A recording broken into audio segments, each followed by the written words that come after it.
Kerala కన్నూరులో home guard రెచ్చిపోయాడు. Petrol bunk సిబ్బందిపై అమానుషంగా ప్రవర్తించాడు. పెట్రోల్ కొట్టించుకుని డబ్బులు ఇవ్వకుండా వెనుదిరిగాడు. వెంటనే అలర్ట్ అయిన సిబ్బంది కారుకు అడ్డంగా నిలిచాడు.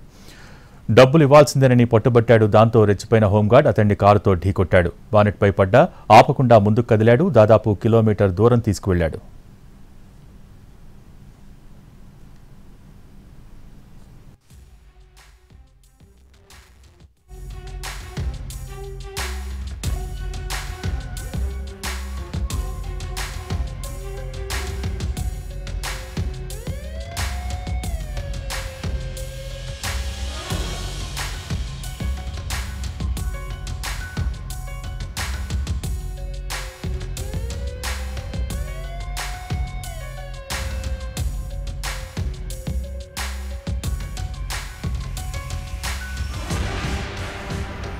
కేరళ కన్నూరులో హోంగార్డ్ రెచ్చిపోయాడు. పెట్రోల్ బంక్ సిబ్బందిపై అమానుషంగా ప్రవర్తించాడు. పెట్రోల్ కొట్టించుకుని డబ్బులు ఇవ్వకుండా వెనుదిరిగాడు. వెంటనే అలర్ట్ అయిన సిబ్బంది కారుకు అడ్డంగా నిల్చున్నారు.